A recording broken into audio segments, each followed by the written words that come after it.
Hello dear student, welcome our YouTube channel Ajay teach time. तो यहाँ पे हम बात करने वाले हैं difference between mass and wait.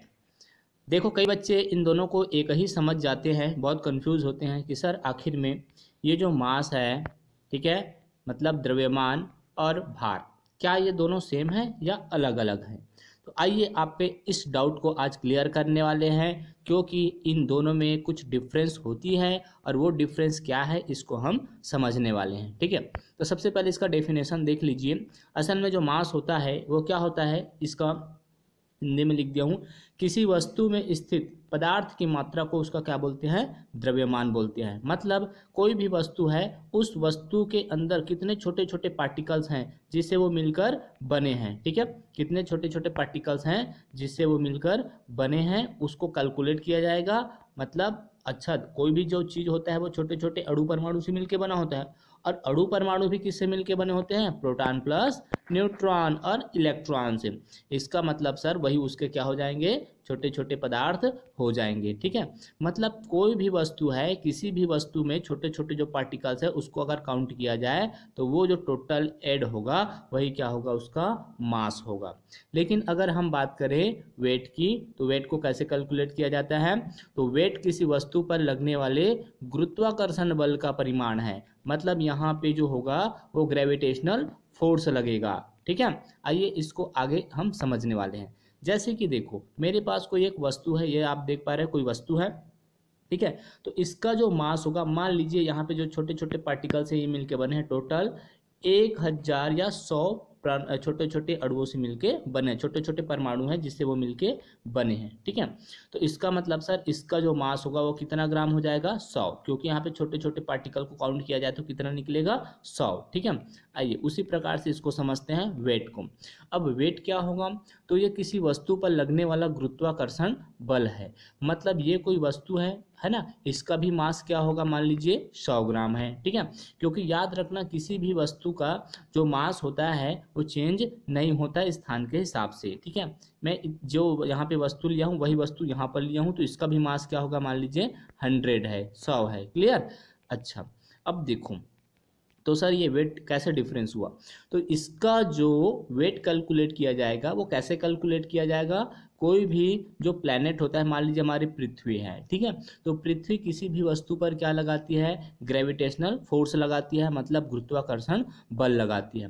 तो ये जो पृथ्वी है इस वस्तु पर कितना ग्रेविटेशनल फोर्स लगा रही है, कितना गुरुत्वाकर्षण बल लगा रही है, वो इस बात पे डिपेंड करेगा। ठीक है, तो जैसे ही इस पे ये जो वस्तु है, ये वस्तु है, उस पर कितना ग्रेविटेशनल फोर्स लगा रही है ये प्लैनेट, और इसका जो मास है, उन दोनों को मल्टीप्लाई करेंगे तो अब क्या निकलता है, वेट। आइए इसका फार्मूला यहाँ पे देखते हैं। सबसे पहले मास को कैसे कैलकुलेट किया जाएगा, यहाँ पे पहले बता दिया हूँ कि मास कैसा होता है, total number of substance present in matter. कोई भी पदार्थ है उसमें उसके अंदर कितना सब्सटेंस प्रेजेंट है उसको कैलकुलेट करके क्या निकाला जाता है, मास निकाला जाता है। लेकिन अगर हम बात करें वेट की, तो वेट का फार्मूला क्या हो जाएगा, W is equal to M into g, where M क्या हो जाएगा, M जो हो जाएगा मास। M क्या है वहाँ पे, M जो है वो मास है, और G क्या है, G जो है वो ग्रेविटेशनल फोर्स है, गुरुत्वाकर्षण बल है। इसका मतलब सर अगर हमको वेट निकालना है तो उसके लिए पहले क्या पता होना चाहिए, मास पता होना चाहिए। हाँ बिल्कुल, और उसका क्या होना चाहिए, वो जो वस्तु है उस पर जो पृथ्वी है वो कितना ग्रेविटेशनल फोर्स लगा रही है, अगर वो वस्तु पृथ्वी पे है तो। ठीक है, अब अलग अलग जगह अलग अलग प्लैनेट की ग्रेविटेशनल फोर्स अलग अलग होती है, वो भी हम आगे समझने वाले हैं। Mass can never be change according to place. याद रखना, मास जो है मतलब द्रव्यमान जो है वो प्लेस, स्थान के हिसाब से चेंज नहीं होता। स्थान के हिसाब से मतलब सर, मतलब अगर आप इसको, ये पृथ्वी है और ये मान लीजिए चंद्रमा है, तो पृथ्वी पे जो मास होगा किसी वस्तु का, उस वस्तु का मास चंद्रमा में भी होगा।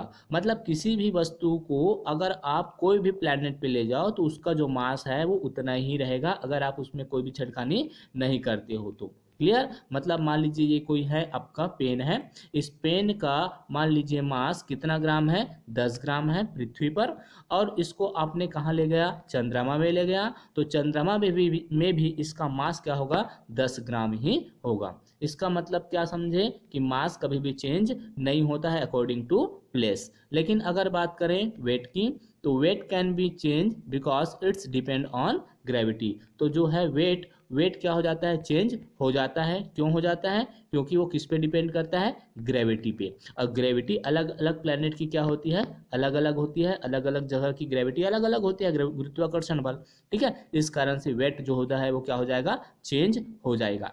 आइए इसे समझते हैं। फॉर एग्जाम्पल, मैं एक कोई यहाँ पे वस्तु लिया हूँ, ये कोई वस्तु है, ठीक है। और आपको पता है किसी भी वस्तु को चाहे आप अर्थ पे ले जाओ या दूसरे प्लेनेट, मान लीजिए मून है, मून पे ले जाओ, तो उसका जो मास होगा वो चेंज नहीं होगा। मान लीजिए इस वस्तु का मास कितना है, 100 है। मान लीजिए इस वस्तु का मास कितना है, 100।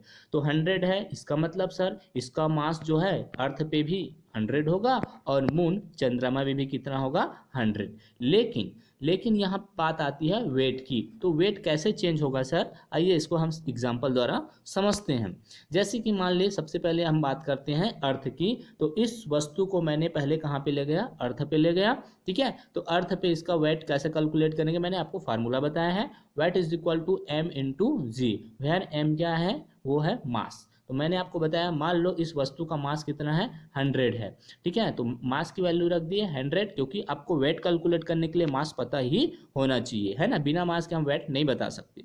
उसके बाद जी क्या है, ग्रेविटेशनल फोर्स। मान लीजिए पृथ्वी पे इस वस्तु पर कितना ग्रेविटेशनल फोर्स लग रहा है, 10 ग्रेविटेशनल फोर्स लग रहा है इस पृथ्वी पर, ठीक है। इस वस्तु पर कितना ग्रेविटेशनल फोर्स लग रहा है, गुरुत्वाकर्षण बल, मान लीजिए 10 न्यूटन का बल लग रहा है।